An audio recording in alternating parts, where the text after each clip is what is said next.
So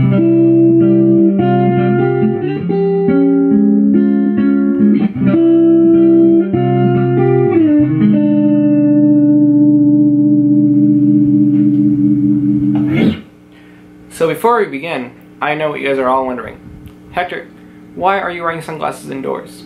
Well, there's a really good reason for that. So today we're going to learn how to write chord progressions. Now there are various ways of writing cool chord progressions. These are just the top 3 that I like to use. There's also another method called democratic chord writing, I think. Look it up on YouTube. It's by some really talented dude named Ben Levin, I believe. Basically, you take 2 people and one person plays 2 notes on an instrument, a guitar or a piano, and the other person plays another 2 notes on another instrument. And then you have to vote unanimously to see if you like that chord, and if you like it, you keep it, and then you write another chord, and you write this really interesting chord progression, and that's what they do on that video, and it's really awesome. But anyways, back to the top 3 that I like to use. Method number 1. Let's look at Afterlife. So the chorus to Afterlife: F, C, D minor, B flat major. So we have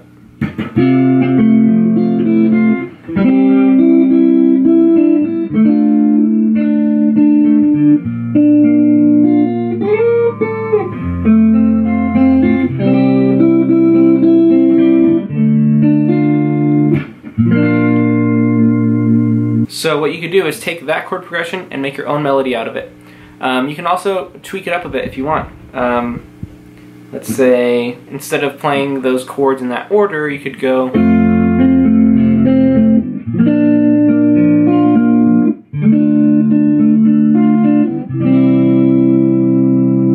That sounds okay. F major, B flat major, D minor, C major. Same chords, different order. Now let's look at this chart right here.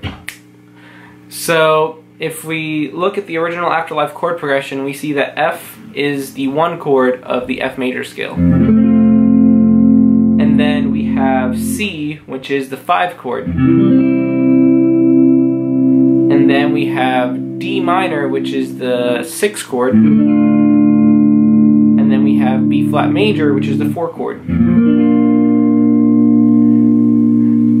But if you look at the other keys, you can copy and paste that same order of chords into whatever key you want. It doesn't have to be just in the key of F.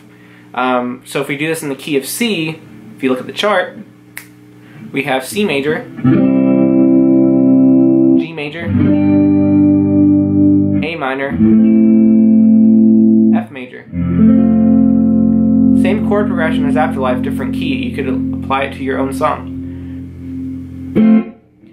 So that's method number 1. It's the cheesiest and easiest method. It's not the most elaborate and exquisite, but you'll definitely get some chords out of that. Then we have the pentatonic method. This is something that I love to work on. Basically, you take your typical pentatonic shape. I'm going to do it in the key of C sharp minor. So basically, you just choose random notes out of that shape and you play them together. 2, 3, 4 notes. For example, here, choose that note, and that note. And there's no rhyme or reason. You literally just choose whatever notes you want. If it sounds good to you, then you keep it. If you don't like it, then you don't keep it. So we have, I like that. Ooh, there we go.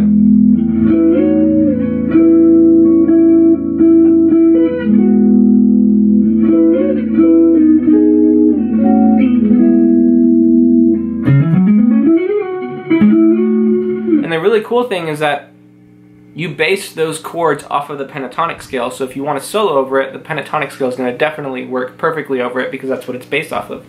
So we have...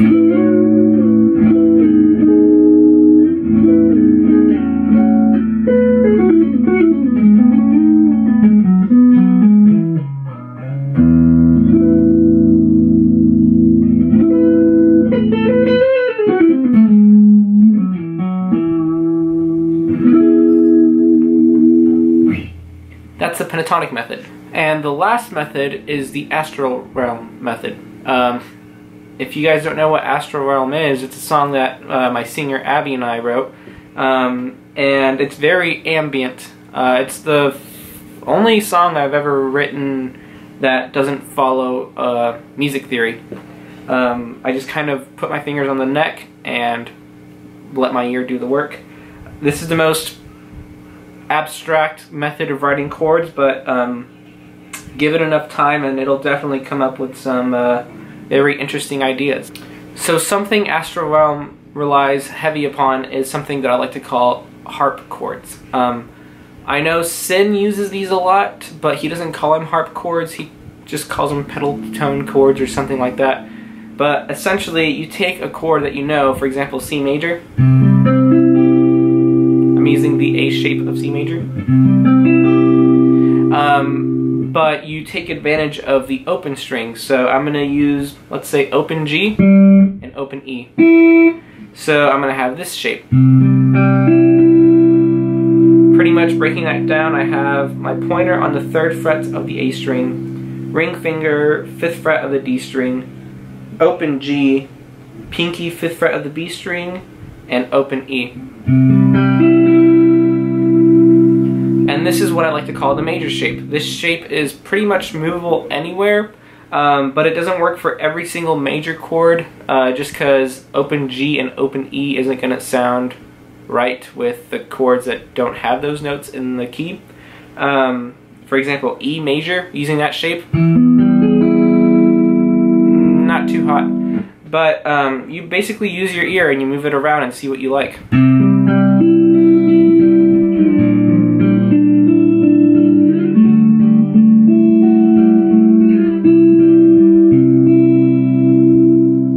So that's your major shape.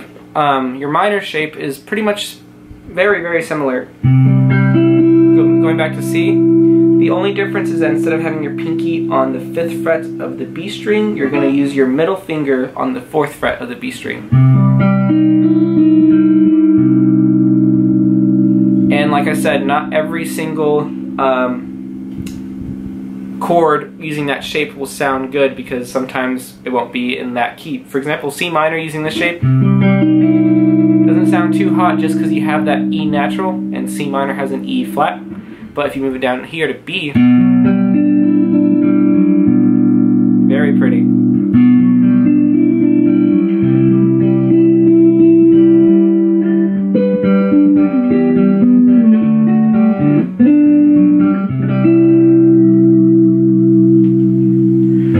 And that pretty much shows you how to play every single chord in Astral Realm. I believe the only chord that I'm missing is this shape right here.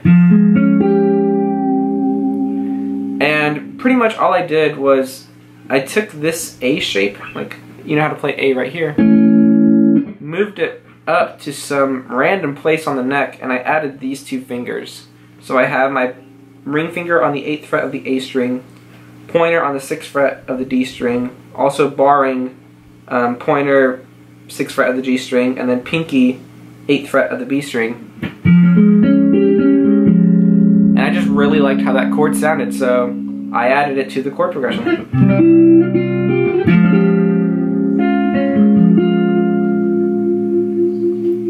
Right, so I just want to emphasize it is really important to learn music theory and use it, but you also get to a point where you trust your ear more,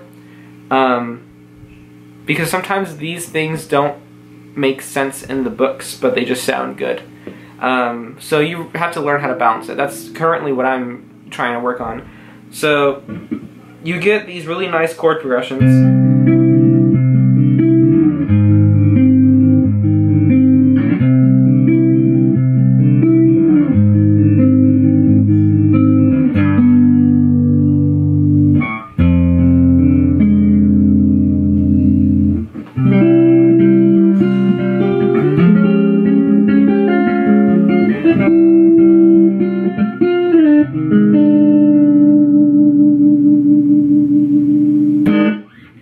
So those were my top 3 methods of writing really interesting, cool chord progressions, and I hope they help. If you end up writing a chord progression using one of these 3 methods, let me know and I'll definitely check it out. I'm really excited to see what you guys come up with. So, best of luck, subscribe to my channel, and I don't know how to end videos, so end.